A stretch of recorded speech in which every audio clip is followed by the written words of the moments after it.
الہی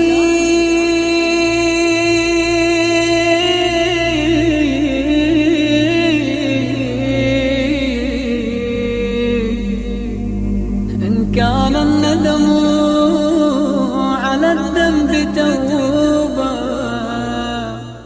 السلام علیکم ورحمۃ اللہ وبرکاتہ. اعوذ باللہ من الشیطان الرجیم. بسم اللہ الرحمن الرحیم. الحمد للہ الذی کان موجودا قبل حدوث الاشیاء ویبقى بعد فناء الاشیاء. والحمد للہ الذی یؤمن الخائفین وینجی الصالحین ویرفع المستضعفین ویدع المستکبرین ویہلک ملوکا ویستخلف آخرین. سبحان الذی منہ خلقت العباد وإلیہ المعاد. فمن يعمل مثقال ذرة خيرا يراه ومن يعمل مثقال ذرة شرا يراه. نشهد أن لا إله إلا هو الملك الذي لا ينازع في ملكه ولا يضاد في حكمه يعذب من يشاء بما يشاء كيف يشاء ويرحم من يشاء بما يشاء كيف يشاء. تعذيبه المسيئين عدل وعفوه فضل. ونشهد أن محمدا صلى الله عليه وآله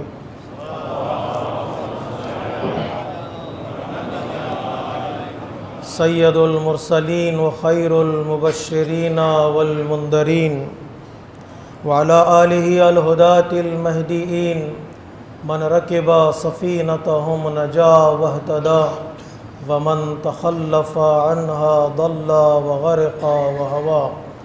اوصیکم عباد اللہ بالاعتصام بالتقوى فإنه حبل متین وعروة وثقى. اما بعد فقد قال امامنا الرضا علیہ الصلاۃ والسلام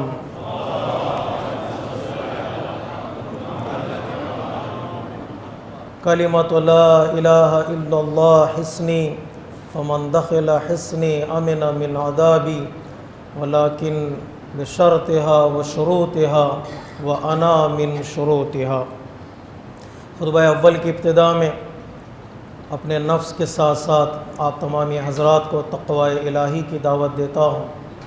یہی وہ بہترین سفارش ہے جو ایک مسلمان دوسرے مسلمان کو کر سکتا ہے. اور اسی کے ساتھ ساتھ آج کے اس بابرکت اور باسعادت دن کی مبارکبادی آپ حضرات کی خدمت میں پیش کرتا ہوں. یہ سعادت ہے کہ عید کا دن بھی ہو اور جمعہ کا دن بھی ہو. جب عیدیں گلے ملنے کے لیے تیار ہیں تو پھر اہل بیت کے چاہنے والے کیوں نہیں. تو اس مبارکبادی پیش کرتے ہوئے امام کی زندگی کا ایک گوشہ آپ حضرات کی خدمت میں پیش کرنے کی سعادت حاصل کر رہا ہوں کہ جب بھی آٹھویں امام کی بات ہوتی ہے، آٹھویں امام کی امامت کا تذکرہ ہوتا ہے، آٹھویں امام کی ولایت کی بات ہوتی ہے تو ولایت احدی کا لفظ ضرور ذکر کیا جاتا ہے. ولایت احدی یعنی کہ آپ نے اپنی زندگی میں مأمون کی جانشینی سکسیسرشپ کو قبول کیا اور آپ مدینے سے خراسان تشریف لائے. تو جب بھی سوال آپ کی زندگی کا آتا ہے، یہ بات جب زندگی کی آتی ہے تو لوگ سوال کرتے ہیں آخر امام کا اس سفر کا مقصد کیا تھا، امام نے کیوں اس کو ایکسیپٹ کیا اور آپ نے زحمت فرمائی کہ مدینے سے آپ خراسان تشریف لے آئے. کافی گفتگو ہوئی ہے تاریخ میں. ایک جو اہم ترین جواب جو دیا گیا ہے وہ یہ ہے کہ امام کا ہر کام اللہ کی مشیت کے تابع ہوتا ہے. جس طرح نبی مکے سے مدینے کی طرف ہجرت کرتے ہیں بحکم پروردگار عالم، جس طرح نبی مکے سے مدینے سے پھر مکے کی طرف آتے ہیں بحکم پروردگار عالم، اسی طرح ہمارے امام بھی اللہ کے حکم کے تابع ہیں، اس لیے کہ نبوت کے پیغام کو، نبوت کے میسیج کو پہنچانے کا سلسلہ امامت کی ذمہ داری ہے۔ لوگوں تک پیغام پہنچانا، کبھی وطن میں ٹھہر کر، کبھی وطن سے نکل کر، کبھی اپنوں کے درمیان، کبھی غیروں کے درمیان، کبھی صلح کی صورت میں، کبھی صبر کی صورت میں، کبھی دعا کی صورت میں، کبھی جہاد کی صورت میں۔ ہر امام نے اپنے اپنے زمانے کے اعتبار سے، سچویشنز کے اعتبار سے اللہ کے حکم کی تابعداری کی ہے۔ وہ پیروکار ہیں اللہ کے حکم کے۔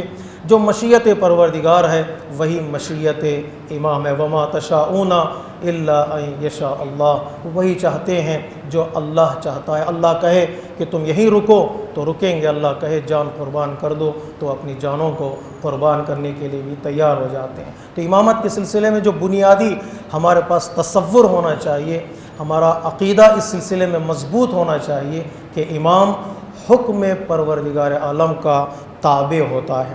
لیکن کچھ وقت کے حکمرانوں کا مقصد ہوتا ہے اور کچھ امام پریکٹیکلی طور پر وہ اپنے مقصد کو ظاہر کرتے ہیں، بیان کرتے ہیں۔ پہلے یہ دیکھا جائے کہ مأمون کا مقصد کیا تھا۔ اگر ہم تاریخ کا مطالعہ کریں کہ مأمون نے امام کو کیوں اپنا ولی عہد بنانے کے لیے تیار ہو گیا، کیوں اس نے یہ پلان بنایا کہ آخری 8ویں امام کو یہ عہدہ دیا جائے تاکہ وہ اپنی حکومت کو مضبوط کر سکے یا اپنی حکومت کو اسٹرانگ بنا سکے۔ اس کا مقصد کیا تھا؟ کئی مقاصد علماء نے بتائے ہیں۔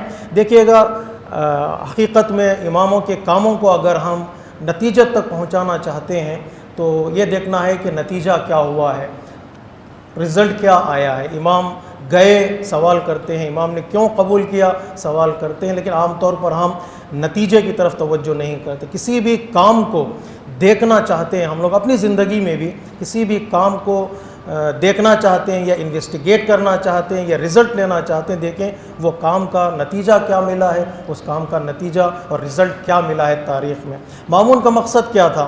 مأمون کا ایک مقصد جو علماء کرام نے بیان کیا وہ یہ کہ چونکہ ہر جگہ ایران اور عجم کے کئی شہروں میں، کئی ملکوں میں ایک اہل بیت کے چاہنے والوں کے درمیان یہ قیام کا تصور پیدا ہوا تھا، اس لیے کہ ہارون کے ظلم اور مظالم کے بعد شیعوں میں ایک جذبہ پیدا ہوا تھا۔ جگہ جگہ پر لوگ مختلف گروپوں کی شکل میں، مختلف ٹولیوں کی شکل میں لوگ قیام کر رہے تھے ظالم حکومت کے خلاف۔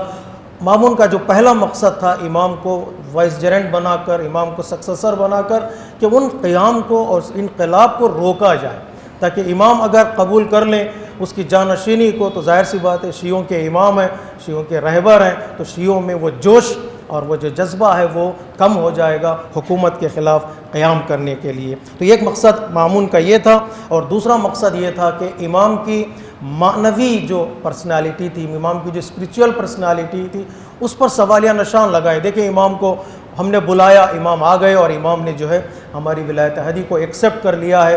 شیعوں کے امام کو اگر موقع ملے تو وہ جو ہے ایکسیپٹ کرنے کے لیے تیار ہے، چاہے مأمون کی حکومت میں داخل ہونا ہی کیوں نہ ہو، مأمون کی حکومت میں آنا ہی کیوں نہ ہو۔ اس کا ایک ارادہ تھا کہ امام کی پرسنالٹی کو، امام کی شخصیت کو داغدار بنائیں۔ اور جو تیسرا مقصد تھا، ہارون کے ظلم جو مشہور ہو چکے تھے، ہارون کے مظالم کا تذکرہ لوگوں کی زبانوں پر تھا، مأمون یہ چاہتا تھا کہ اس طرح اپنے باپ کے گناہوں پر پردہ ڈالے کہ دیکھو ہم دشمن اہل بیت نہیں ہیں، ہم اہل بیت کے چاہنے والے ہیں، ہم اہل بیت کو بلا رہے ہیں اپنے دربار میں، اپنے کیسل میں، اور بلا کر ان کو ذمہ داری دے رہے ہیں اور عہدہ دے رہے ہیں۔ اور کئی وجوہات علماء کرام نے بتائیں کہ ہارون کا مقصد کیا تھا۔ بعض علماء نے، تاریخ کے بیان کرنے والوں نے مأمون کو علم کا دوست بھی بتایا کہ وہ اس کا علم کے شوق اس کے اندر تھا، وہ مناظرے کرنا چاہتا تھا، آرگیومنٹس کرنا چاہتا تھا، تو وہ چاہتا تھا کہ امام بھی آئیں، چونکہ آپ کا ایک لقب جو ہے امام کا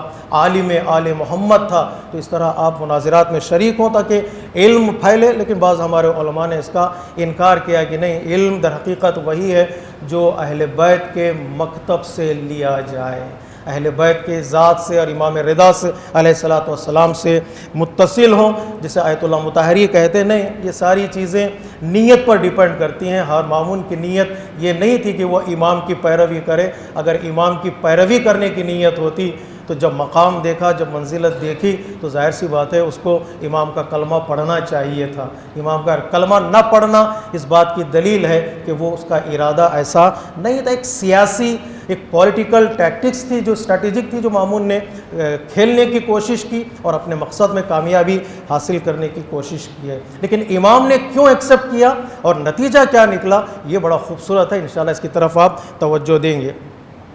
امام نے ظاہری طور پر جو پہلا جواب ہم نے جو دیا تھا پہلے، وہ امام ظاہری طور پر پابند ہوتا ہے احکام پروردگار عالم کا، اور جہاں بھی موقع ملا ہمارے اماموں کو دین کا پیغام پہنچانے کے لیے، مکتب تشیع کا پیغام پہنچانے کے لیے، وہاں ہمارے اماموں نے اپرچونٹیز کا بھرپور فائدہ اٹھایا ہے۔ جہاں بھی موقع ملا ہے، چھٹے امام کو موقع ملا، پانچویں امام کو موقع ملا علم پھیلانے کا، اس کا مطلب یہ نہیں کہ اس زمانے میں ظالمین کی حکومت نہیں تھی، ایسا نہیں کہ اس وقت ظالم نہیں تھے تو امام نے پیغام پہنچا، نہیں، جب بھی ذرہ برابر فرصت ملی اماموں کو موقع ملا، انہوں نے دین کو آبیاری کی ہے، دین کو مضبوطی عطا کی ہے اور پیغام پہنچایا مناظرات کے ذریعے، مباحثات کے ذریعے سے۔ وہ امام جو مدینے میں رہے 30 سال 40 سال، کسی نے ایک فقہی سوال بھی ہمارے امام سے نہ کیا ہو، اور وہ امام سے سوالات کیے جا رہے ہیں، مناظرات رکھے جا رہے ہیں، تو کیا امام اس موقع سے فائدہ نہیں اٹھائے گا؟ حتیٰ یہاں تک امامت کی مظلومی دیکھیے گا، تاریخ کو مطالعہ کریں، انسان امامت کو ایک جسم کے طور پر مطالعہ کریں تو تاریخ کی مظلومیت دیکھیے گا۔ مدینے میں ایک شخص آتا ہے، مسجد نبوی میں ایک گوشے میں امام حسین علیہ السلام بیٹھے ہوئے ہیں اور دوسرے گوشے میں ابن عباس بیٹھے ہوئے ہیں، وہ فقہی سوال لے کر آتا ہے، لوگ سوال کرتا ہے، پوچھتا ہے میں کس سے سوال کروں، تو لوگ امام حسین کی طرف اشارہ کرتے ہیں، جاؤ اس امام سے سوال کرو، تو وہ سوال کرتا ہے، نہیں، مجھے فرزند رسول سے سوال نہیں کرنا ہے، مجھے عالم قرآن ابن عباس سے سوال کرنا ہے۔ یہ دیکھیں یہ کتنا دشمنوں کا حربہ تھا، دشمنوں کی ٹیکٹک تھی کہ امام کو گوشہ نشین کیا جائے خود امام کی زندگی میں۔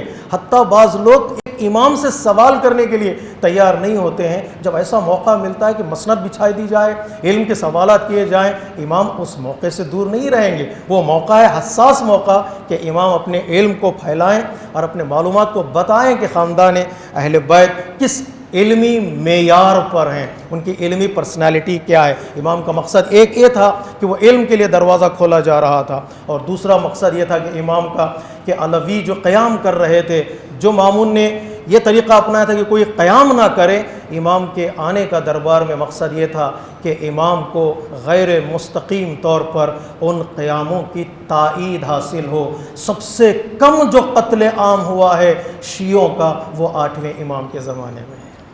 اتنا دربار میں آئے کیوں؟ امام جب آئے دربار میں تو امام کے منصب کے احترام میں، امام کے وجود کی رسپیکٹ میں لوگوں نے امام کے چاہنے والوں پر ہاتھ نہیں اٹھا بھی نہیں سکتے تھے، اس لیے کہ ایک آفیشیل ذمہ داری تھی اور ان کی ایک ریسپانسبلٹی تھی کہ وہ ان چیزوں کو مشاہدہ کریں، ان چیزوں کو روک سکیں۔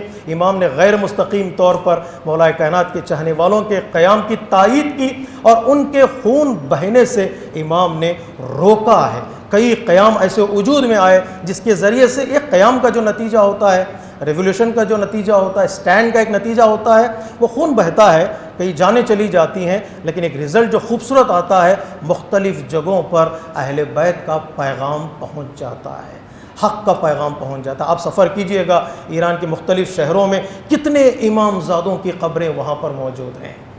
ہر قبر ایک ستارہ ہے دین کی طرف بلانے کے لیے، ہر قبر ایک ستارہ، چونکہ امام آئے تھے تو کئی امام کے چاہنے والے آئے، کئی امام کے ماننے والے آئے، کئی امام کے اصحاب آئے۔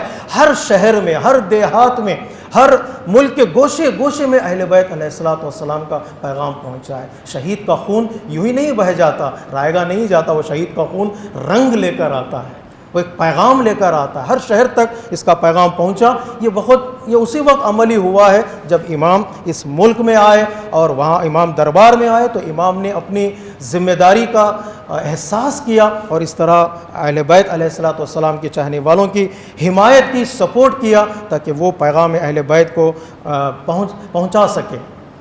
اور تیسرا مقصد جو امام کا کامیاب رہا ہے، دیکھیں میں ان چیزوں کی طرف اشارہ کر رہا ہوں کہ جو نتیجہ دیکھا ہے دنیا والوں نے، وہ یہ کہ امامت کا مقام کیا ہے، امامت کی منزلت کیا ہے۔ کبھی موقع نہیں ملا تھا بیان کرنے کا، کبھی اماموں کو موقع نہیں ملا۔ یہ بتائیں کہ آخر امام دین میں امام کا مقام کیا ہے، امامت کا جو کانسیپٹ بیان کیا جاتا ہے اس کی منزلت کیا ہے، یہ موقع نہیں ملا تھا۔ جب امام آئے اس دربار میں، امام کو موقع ملا کہ امامت کی تعریف کریں۔ علماء کرام تشریف فرمائے، وہ تائید کریں گے کہ جتنا امامت کے بارے میں ہمارے 8ویں امام کی حدیثیں ہیں، اتنی حدیثیں کسی امام سے ہمارے نقل نہیں کی گئی ہیں۔ امام نے بتایا، امام نے امامت کو توحید سے جوڑ کر بتایا، امامت نے اپنی ولایت کو اور رہبریت کو توحید سے جوڑ کر بتایا کہ بغیر امامت کے تمہاری توحید بھی مکمل نہیں ہو سکتی۔ امام نے جو سفر کیا تھا مدینے سے خراسان، جب نیشاپور میں امام پہنچے، وہاں پر 20,000 سے 24,000 تک لوگوں کا نقل کیا گیا ہے جو ہاتھ میں کاغذ لیے، قلم لیے انتظار کرتے رہے کہ امام کوئی جملہ کہیں تاکہ اس جملے کو وہ لکھ سکیں۔ ایک کاغذ مانگ رہے تھے پیغمبر اسلام، ایک قلم مانگ رہے تھے، کوئی دینے کے لیے تیار نہیں تھا۔ آخری وقت میں پیغمبر اسلام نے کہا قلم و دوات لے کر آؤ، میں لکھ دوں کچھ، تو لوگوں نے دینا مناسب نہیں سمجھا، انکار کر دیا۔ ایک قلم مانگ رہے تھے، کوئی دینے کے لیے تیار نہیں تھا۔ 24,000 قلم تیار تھے، یہ کہہ رہے تھے اے فرزند رسول ایک حدیث بیان کیجئے کہ ہم لکھنے کے لیے تیار ہیں۔ لیکن امام کے آنے کا فائدہ کیا ہے؟ لوگ امام کے چہرے کو بھی دیکھ رہے تھے، دیدار رسول ان کو نصیب ہو رہا تھا، اور امام سے ایک حدیث طلب کر رہے تھے۔ امام نے عماری سے اپنے چہرے کو نکالا، اپنے رسول اسلام کے وجود کا دیدار بھی ان کو کرایا، اور کہا لا الہ الا اللہ حسنی، کہ پروردگار عالم کے بارے میں جو توحید کے بارے میں ایک جملہ کہتا لا الہ الا اللہ، وہ ایک ایسا فورٹریس ہے جو اس میں داخل ہو جاتا ہے، خدا کے پنشمنٹ سے، خدا کے عذاب سے نجات حاصل کر لیتا ہے۔ لیکن توحید تک پہنچنے کا راستہ، شرط یہ ہے، کنڈیشن یہ ہے کہ ان کے دلوں میں امامت کی محبت ہونی چاہیے، امامت کا عقیدہ ہونا چاہیے۔ کون ہے وہ امام؟ کون ہے وہ رہبر؟ دیکھیے یہ موقع کبھی دوسرے اماموں کو نہیں ملا ہے کہ 24,000 کا مجمع ہو، ہاتھ میں کاغذ لیے ہوں، قلم لیے ہوں۔ کون ہے وہ رہبر؟ کون ہے وہ کنڈیشن؟ امام نے کہا انا من شروطہا، جس لیڈر کو تم ڈھونڈ رہے ہو وہ تمہیں کسی تخت پر، کسی مسند پر نہیں ملے گا، تمہارے درمیان کھڑا ہوا تمہارا رہبر ہے۔ کہا جاتا ہے نا امام ہمارے درمیان ہوتا ہے، یہ اسی حدیث کے ذیل میں بیان کیا جاتا ہے، امام ہمارے درمیان میں پہچاننا ضروری ہے۔ انا من شروطہا، یہ امام کو موقع ملا، امام نے امامت کی تعریف کی، الامام ابو شفیق، بہترین اگر امام کی مثال دی جائے امام کیسا ہوتا ہے، امام نے فرمایا امام بہترین مہربان باپ کی طرح ہوتا ہے، مہربان باپ کی طرح اپنے امت کی ہدایت کرنے کے لیے تیار ہو جاتا ہے۔ دیکھیے گا، میں واقعات میں نہیں جاتا، میرے پاس وقت نہیں ہے، صرف امام سے اتنا کہا گیا کہ عید کی نماز پڑھا دیں آپ۔ دیکھیں امام کا انداز کیا تھا، وہاں امامت کا ایک پریکٹیکل جو عمل ہے، جب دنیا اس کو دیکھتی ہے تو سر جھکانے پر مجبور ہو جاتی ہے۔ دشمنوں کے آنکھوں سے اس وقت آنسو نکل آئے جب امام گھر سے ایسی حالت میں نکلے، اس انداز میں نکلے جیسے رسول اسلام اپنے گھر سے عید کی نماز پڑھانے کے لیے نکلتے تھے۔ لوگ سمجھتے تھے عید کی نماز یعنی اپنے کپڑے دکھانے کا موقع، اپنا روب، اپنا دبدبہ، اپنی شہنشاہیت دکھانے کا ایک ذریعہ سمجھتے تھے عید کی نماز کو، کہ چلو سج دھج کے جائیں، لوگ ہمیں سیلیوٹ کریں گے، لوگ ہمیں سلام کریں گے، ہم پیسہ بانٹیں گے، لوگ ہاتھ باندھ کر کھڑے ہو جائیں گے۔ وہ سمجھتے تھے اپنی دولت، اپنی شہنشاہیت، اپنی حکومت کو دکھانے کا موقع ہے۔ لیکن امام نے وہ انداز بتایا جو در حقیقت رسول کا انداز تھا۔ بعض علماء نے اس کو ذکر کیا ہے، دوش پر علی کی ردا تھی، سر پر رسول کا امامہ تھا۔ اس انداز میں جب آپ نکلے گھر سے، جب تکبیر کی آواز امام بلند کر رہے تھے تو امام کے ساتھ ساتھ در و دیوار سے بھی تکبیر کی آوازیں بلند ہو چکی تھیں۔ یہ امامت کی طاقت اور امامت کا ایک انداز امام نے بتایا کہ امام کسے کہتے ہیں۔ حتیٰ ظالم جس نے کہا تھا کہ آپ عید کی نماز پڑھائیے، اسی نے کہا آپ عید کی نماز نہیں پڑھا سکتے، رک جائیے گا۔ امام نے، علامہ ذیشان حیدر جوادی کا جملہ ہے، امام نے ولی عہدی کو، ولایت عہدی کو ولایت کا عہد بنا دیا۔ یہ جانشینی نہیں تھی، یہ امامت کا ٹائم تھا، یہ امامت کا وقت تھا کہ امام دکھائیں۔ ایک نماز لوگ برداشت نہیں کر پائے، نہیں، ایک نماز کی تیاری لوگ برداشت نہیں کر پائے۔ اگر امامت میدان میں آئے تو دنیا ایک نماز کے ذریعے سے بھی دنیا کو بدل سکتے ہیں، ریولیوشن لا سکتے ہیں۔ وہ جان چکے تھے کہ امام کا مقام کیا ہے اور امام کی منزلت کیا ہے۔ اس طرح امام نے اپنے امامت کے فضائل بتائے، عملی طور پر، الفاظ کے ذریعے سے، پریکٹس کے ذریعے سے، کہ امام کہتے کسے ہیں، امام کا انداز کیا ہے۔ علم کا سفر مشہد سے شروع ہو گیا، علم کا سورج طلوع ہو چکا مشہد سے، امام نے بنیاد رکھی۔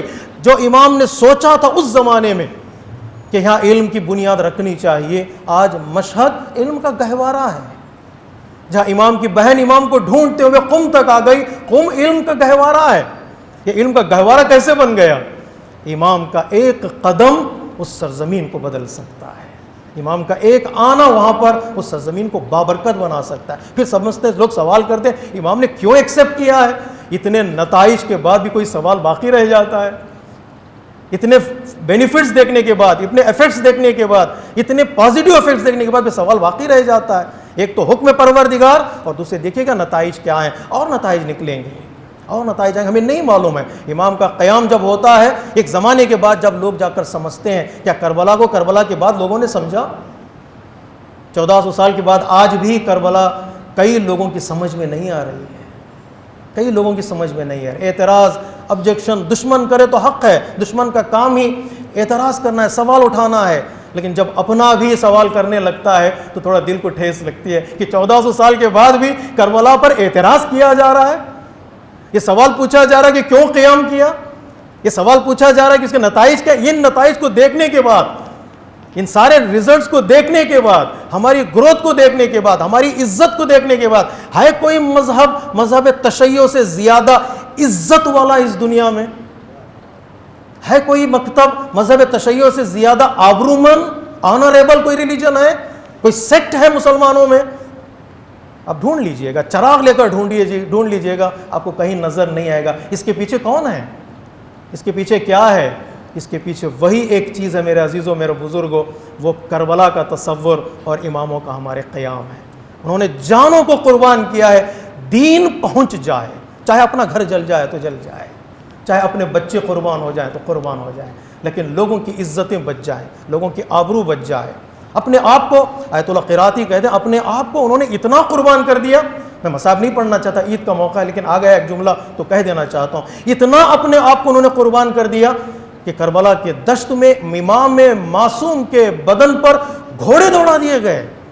اس سے زیادہ کوئی تصور نہیں کر سکتا ہے، اس سے زیادہ کوئی تصور نہیں کر سکتا ہے، لیکن وہ انہوں نے برداشت کر لیا۔ چلیے ہمارے بدن پر گھوڑے دوڑاؤ، کسی اسلامی حکم پر گھوڑے دوڑنے نہ پائے، دین کے جسم پر گھوڑے نہ دوڑنے پائے، دین کی آبرو، دین کی عزت کے لیے انہوں نے سب کچھ قربان کر دیا۔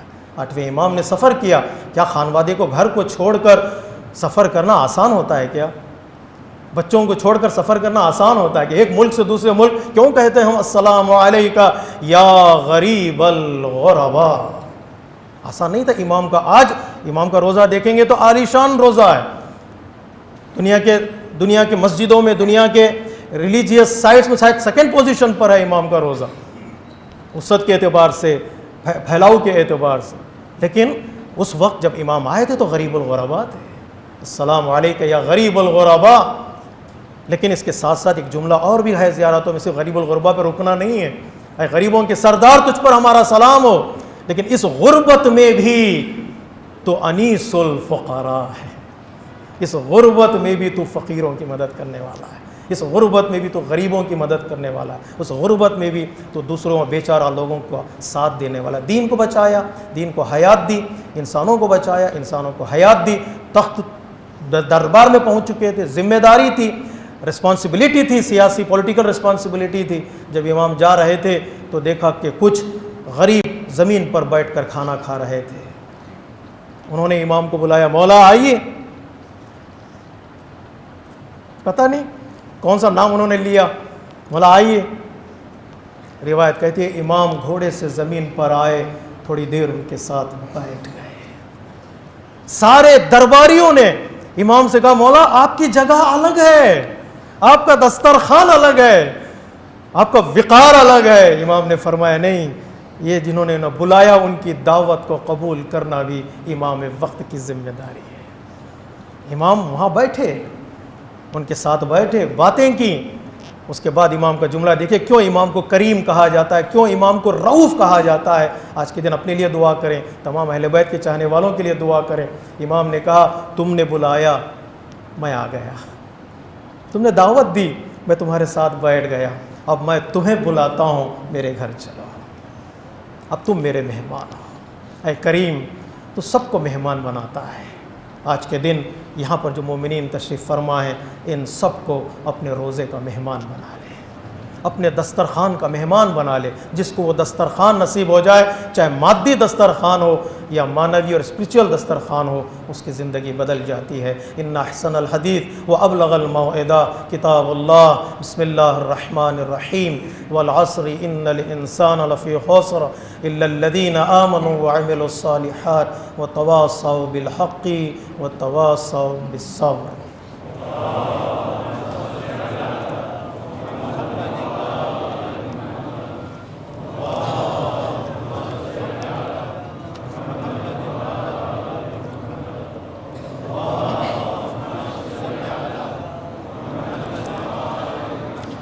بسم اللہ الرحمن الرحیم، الحمد للہ الذی لا الہ الا هو الحلیم الکریم غافر الذنب قابل التوب وهو الغفور الرحیم۔ ایک بار پھر میں اپنے نفس کے ساتھ ساتھ آپ تمامی حضرات کو تقوی الہی کی دعوت دیتا ہوں۔ آج کل اس ملک میں بھی سیاسی گہما گہمیاں شروع ہو چکی ہیں، الیکشنز آنے والے ہیں، الیکشنز کی تیاریاں ہو رہی ہیں۔ میں امام رضا علیہ السلام کی زندگی سے ایک گوشہ آپ حضرات کی خدمت میں جو اسی سے ریلیٹڈ ہے، اس سے میں جوڑ کر آپ حضرات کی خدمت میں بیان کرنا چاہتا ہوں۔ اگرچہ زیادہ پولیٹیکل گفتگو کرنا مناسب نہیں سمجھتا ہوں کہ امام سے ایسا نہیں کہ آج کے لوگ امام کے بارے میں سوال کرتے ہیں، اس زمانے میں بھی لوگوں نے امام کے اس قیام پر، اس ولایت عہدی کو ایکسیپٹ کرنے پر لوگوں نے سوال کیا۔ تو امام ایک سوال 7ویں امام سے کیا گیا تھا، علی بن یقطین کو آپ نے کہا تھا کہ تم دربار میں رہو، تم دربار میں کام کرو۔ تو لوگوں نے سوال کیا کہ دربار میں کام کرنا کیوں مناسب ہے؟ امام نے کہا تھا کہ دربار میں جاؤ، یا آج کی زبان میں ہم کہہ سکتے ہیں منسٹری کو ایکسیپٹ کرو، پولیٹکس میں انوالو ہو، لیکن ایک تمہاری نیت ہونی چاہیے، وہ نیت یہ کہ کسی کے کام آ جاؤ، کسی کے کام آ جاؤ، ناحق خون بہنے نہ دو، کوئی ناحق کسی کا حق نہ چھینا جائے، تم ذمہ دار ہو۔ خدمت کی اگر نیت ہو تو انسان بہت سارے کام کر سکتا ہے۔ امام نے 7ویں امام نے علی بن یقطین سے کہا تھا، اے علی بن یقطین تم دربار میں رہو، مجھے ایک چیز کا وعدہ کرو کہ تم میرے چاہنے والوں کی، انسانوں کی مدد کرو گے، مظلوموں کی مدد کرو گے۔ ایک چیز کا وعدہ کرو، میں تمہارے لیے 3 چیزوں کا وعدہ کرتا ہوں۔ ایک وعدہ یہ، امام ضمانت لے رہے ہیں، ایک تم کبھی زندان میں نہیں جاؤ گے، تم کبھی اسیر نہیں ہوگے۔ 2 تم کبھی تلوار سے مارے نہیں جاؤ گے۔ 3 تم کبھی فقیر نہیں ہوگے۔ میرے عزیزو، یعنی امام انڈائریکٹ بتا رہے ہیں کہ اگر جو لوگ مومنین کی خدمت کرتے ہیں اور مومنین کی خدمت کا خیال رکھتے ہیں، ان کو نہ ناگہانی موت آئے گی، نہ وہ تلوار سے مارے جائیں گے، اور نہ وہ کبھی فقیر ہوں گے، ورنہ کبھی وہ زندان میں جائیں گے۔ امام نے ضمانت لی ہے کہ لوگوں کی خدمت کا تصور انسان کے ذہن میں ہونا چاہیے۔ جائیں لوگ، شرکت کریں، پارٹیسپیشن لیں، لیکن ایک نیت ہونی چاہیے، وہ نیت یہ کہ ہم کسی کے کام آ جائیں، کسی مظلوم کی ہم مدد کر سکیں۔ 8ویں امام سے بھی سوال کیا ریان بن سلط نے کہ مولا، لوگ سوال کرتے ہیں کہ آپ نے ولایت عہدی کو کیوں ایکسیپٹ کیا، کیوں آپ نے قبول کیا، مامون کے دربار میں آپ کیوں آئے؟ تو امام نے بتایا کہ حالات ایسے تھے، سچویشن ایسے تھے۔ تو بعد امام نے جو آیت کی تلاوت کی ہے، وہ آیت یہ ہے کہ قال اجعلنی علی خزائن الارض انی حفیظ علیم۔ جس طرح حضرت یوسف نے ذمہ داری قبول کی تھی لوگوں کی خدمت کے لیے، لوگوں کی ہدایت کے لیے، ویسے ہی میں نے ذمہ داری کو قبول کیا ہے لوگوں کی خدمت کے لیے، لوگوں کی ہدایت کے لیے۔ حضرت یوسف پہ تو کوئی سوال نہیں کرتا ہے، حضرت یوسف پہ تو کوئی اعتراض نہیں کرتا ہے۔ حالات ایسے تھے کہ اس کے بغیر کوئی راستہ نہیں تھا کہ لوگوں کی خدمت کی جا سکے، تو امام نے اس کو ایکسیپٹ کیا اور لوگوں کی مدد کی ہے، لوگوں کی خدمتیں کی ہیں، اور وہ خدمتیں ہمارے پاس آج موجود ہیں۔ امام نے ضمانت لی ہے، کل بھی ضمانت امام نے لی تھی کہ جو آئیں گے خدمت کرنے کے لیے ہم ان کی ضمانت لیتے ہیں۔ وہ ضامن صرف اس زمانے کے لیے ضامن نہیں ہے، وہ آج بھی ضامن ہے۔ جو بھی جاتا ہے اور امام سے وعدہ کرتا ہے، امام کے ہاتھوں پر بیعت کرتا ہے، اس کے بھی 8ویں امام ضامن ہیں۔ تو اگر کہیں موقع ملتا ہے انسان کو خدمت کا، چاہے وہ ملک کوئی بھی ملک ہو، اگر انسان خدمت کرنے کا شوق رکھتا ہے، اپنے ایمان کو بچا سکتا ہے، اپنے فیت کو بچا سکتا ہے، کمیونٹی کا خیال کرے، اس خدمت کی طرف آگے بڑھے، اور انشاءاللہ پروردگار عالم ان کو توفیق دے کہ وہ خدمت کے لیے راستے فراہم کریں، اور ایک کی بھی خدمت کرتے ہوئے اس دنیا سے چلے جائیں تو ان کی زندگی کامیاب ہو سکتی ہے۔ وصلی علی سید الانبیاء والمرسلین شفیع المذنبین نبیا محمد صلی اللہ علیہ وآلہ۔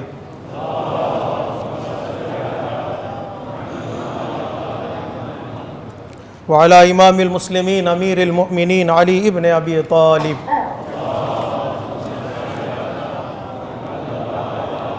وعلى سیدۃ نساء العالمین وبدعۃ خاتم النبیین سیدتنا فاطمہ بنت رسول اللہ۔ وعلى الحسن والحسین سیدی شباب اہل الجنہ۔ وعلى ائمة المسلمین وقادة المؤمنین علی ابن الحسین ومحمد ابن علی وجعفر ابن محمد وموسى ابن جعفر وعلی ابن موسى ومحمد ابن علی وعلی ابن محمد والحسن ابن علی۔ اللہم صل علی مولانا صاحب الزمان صلوات اللہ وسلامہ علیہ وعلی آبائہ الکرام۔ اللہم عجل فرجہ وسہل مخرجہ واجعلنا من المستشہدین بین یدی۔ اللہم اجعلنا ممن یذکر فتنفع الذکر۔ ان اللہ یأمر بالعدل والاحسان وایتاء ذی القربى وینہی عن الفحشاء والبغی یعظکم لعلکم تذکرون۔ ان احسن الحدیث وابلغ الموعظہ کتاب اللہ۔ بسم اللہ الرحمن الرحیم۔ قل هو اللہ احد اللہ الصمد لم یلد ولم یولد ولم یکن له کفوا احد۔ صدق اللہ العلی العظیم۔ والسلام علیکم ورحمۃ اللہ وبرکاتہ۔